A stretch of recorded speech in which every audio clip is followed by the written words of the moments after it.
my friends. Fucking them up, did it again.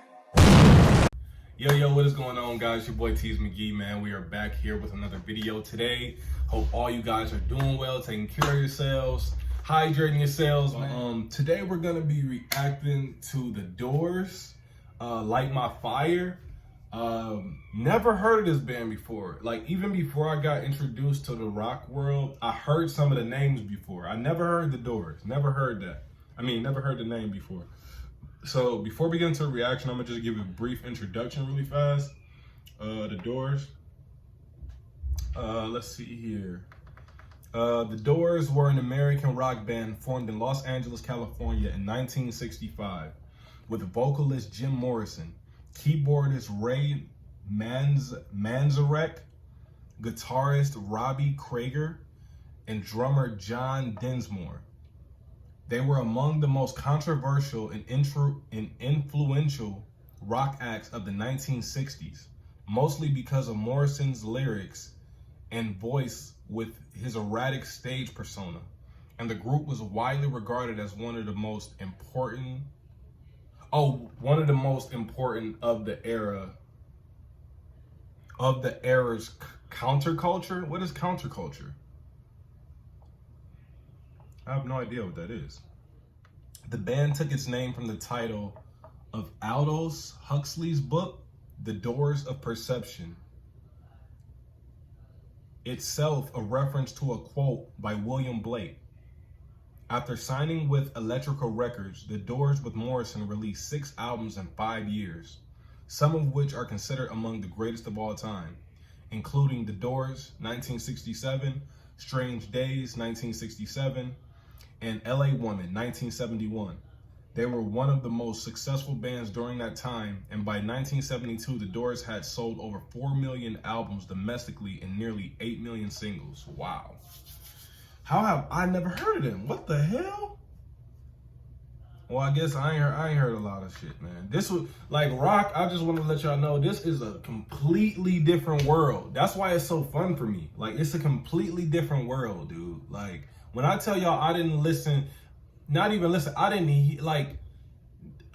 never even came across this music before. So it's just amazing being able to make a channel and then just react to all new shit. Like, come on, man. Like, that's fire, bro. But we're going to go ahead and get into it, man. The Doors, Light My Fire. I don't think they have a video for it, right?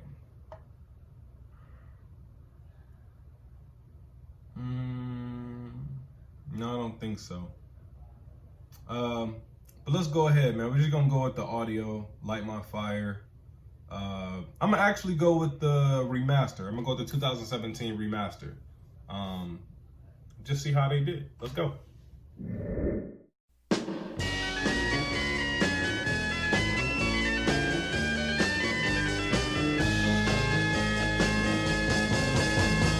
know that it would be untrue.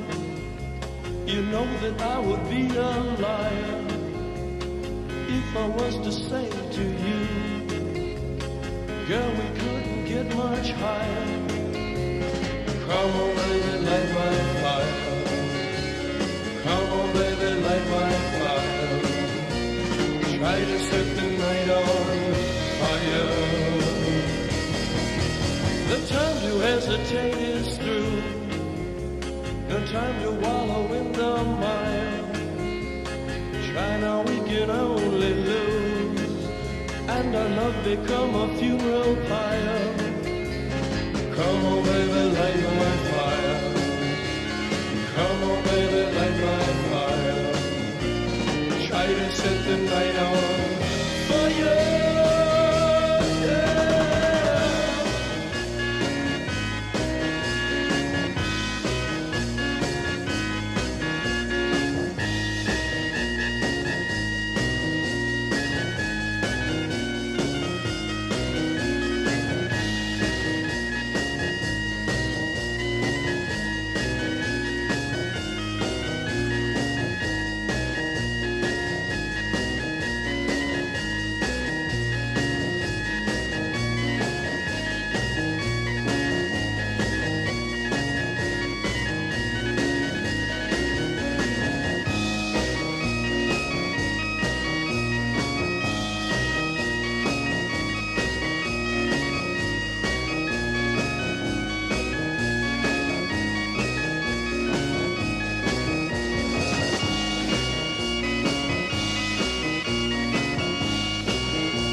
through. No time to wallow in the mire.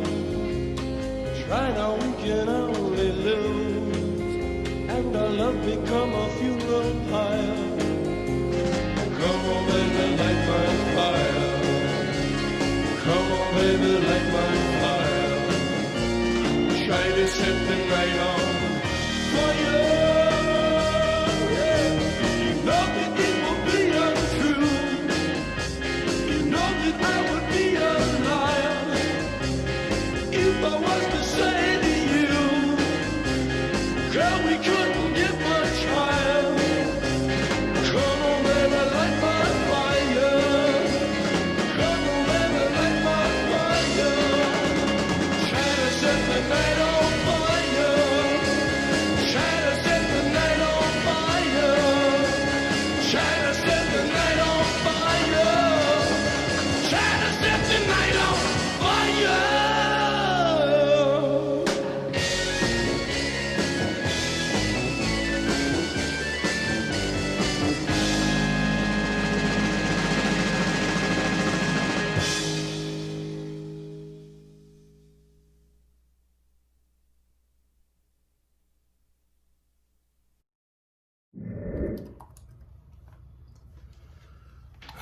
All right. The Doors, Light My Fire. Never heard of that record. Never heard that record before. Some records, some rock records, after the song comes on, I'll hear it and I'll be like, oh shit, I do remember this, or I did hear this from this show or this movie or whatever. With this, never heard this record before. I don't think I've ever heard this record before. Let's see, I did take a few notes, just in the record, so if you saw me kind of looking away, typing, that's what I was doing, just typing a few notes out. Just so I won't forget anything, because you guys know I watched I listened to the whole song without any interruptions, so just so I don't forget anything, man. That little synth, was that a synth or something? Like, because that lasted forever. I was like, okay, are they gonna get out of this? Or it just seemed like it lasted the whole song. Not gonna lie, I had a little trouble getting into this song as far as my personal enjoyment. I had a little bit of trouble getting into it, but once I got into the song, I enjoyed it. Let's see. I thought the lyrics were minimal on this record. You heard them come in at the beginning and at the end of the record. And I thought the track got a lot better as it went on. Starting out, it took me a little bit to get into the record. So as the track went on, I started liking more. I think that was an electric guitar around the 3-minute mark, 3:30-ish, 3:45-ish mark that popped in there. I really enjoyed that. I thought the drums were back there getting busy. That didn't go unnoticed. The drums was back there going crazy. At times it seemed like it was kind of going off the cuff, just going crazy back there. And I love the finish. The drums, how they finished out. I thought that was pretty dope. Just a few notes I took, man. Nothing too crazy. But I'm gonna go ahead and get into the lyrics real quick. I know it's not gonna be a whole lot to break down because the lyrics were really minimal on this one, like I said. This record was produced by Paul A. Rothchild, and it's from their album The Doors, self-titled album. And it feels like this, you know what? It feels like this record would be great for, this record would be great for a specific movie scene. It has to be the right movie scene. And I feel like this record would fit like a movie scene, like perfect. Verse 1, you know that it would be untrue. You know that I would be a liar if I was to say to you, girl, we couldn't get much higher. And I remember how he sung that. It instantly popped into my head. That deep monotone type voice. Come on, baby, light my fire. Come on, baby, light my fire. Hey, that's a little bop. All right, little bop. The time to hesitate is through. No time to wallow in the mire. Try now, we can only lose. and our love become a funeral pyre. Come on, baby, light my fire. Hey, come on, baby, light my fire. Hey, that's a little bop. I love that part. I love that part. Try to set the night on fire. Verse 2. The time to hesitate is through. No time to wallow in the mire. Try now, we can only lose, and our love become a funeral pyre. Come on, baby, light my fire. Come on, baby, light my fire. Try to set the night on fire. So it just kind of keep repeating that. Repeats verse 1 again. You know that it would be untrue. You know that I would be a liar if I was to say to you, girl, we couldn't get much higher. Come on, baby, light my fire. Hey. Dope, man, dope. Let me see what they got to say about this record, see if there's any side notes. One of the Doors' first songs, written primarily by the band's guitarist, Robbie Krieger, who also wrote 3 other big hits, Touch Me, Love Me 2 Times, and Love Her Madly. Light My Fire was their first top charting hit, succeeding first as an LP track, then shortened by more than 4 minutes and issued as a single. The song is consistently featured in various greatest songs ever lists, landing number 35 on Rolling Stone's list of the 500 greatest songs of all time. Wow, 35? Shit. The song perfectly combines Jim Morrison's powerful voice with Rob Krieger's guitar playing and Ray Manzarek's iconic organ riff and solo. Did not know that was an organ, bro. They got me. Guitar was great. I loved when it came in like around that 3-minute mark. That was pretty dope. Ray Manzarek said in an interview with NPR about the song, but it was true for the whole album. We were aware of Muddy Waters. We were aware of Howlin' Wolf and John Coltrane and Miles Davis, plus Jan and Dean and the Beach Boys and the surf sound. Robbie Krieger brings in some flamenco guitar. Have no idea what that is. I bring a little bit of classical music along with the blues and jazz, and certainly John Densmore was heavy into jazz. And Jim brings in beatnik poetry and French symbolist poetry, and that is the blend of the Doors as the sun is settling into the Pacific Ocean at the end. The terminus of Western civilization, that is the end of it. Western civilization ends here in California at Venice Beach. So we stood there inventing a new world on psychedelics. So what's up? Robbie Krieger actually said via Rolling Stone, it's like I saved up all these ideas in my mind and got them out all at once. Jim had this idea of the band being a shooting star. That's dope, man. This record was written by Robbie Krieger and Jim Morrison. Keyboard, bass, Ray Manzarek. Vocals, Jim Morrison. Electric guitar, Robbie Krieger. Bass guitar, Larry Nettel and Ray Manzarek. Piano, Ray Manzarek. Organs, Ray Manzarek. Drums, John Densmore. This record was recorded in Hollywood, California. Released April 1st, 1967. Wow. Dope as hell, man. Dope as hell. This is the 6th track off of the Doors album, 1967, man. Wow. Wow, wow, wow, wow, wow. 60s, bro. I'm reacting to music from the 60s, dude. That's fucking amazing. But we're gonna go ahead and get up out of here, man. Make sure you leave a like if you enjoyed this video. Make sure you consider subscribing to the channel, man, if this is your first time watching. And make sure you turn on those post notifications so y'all can come kick it with me whenever I upload. But yeah, man, until then, y'all take care of yourselves, and I'll see y'all next time. Peace. Run it up and spin it fast. Out here flexing on my past. I'm TTG, I'm by the bag.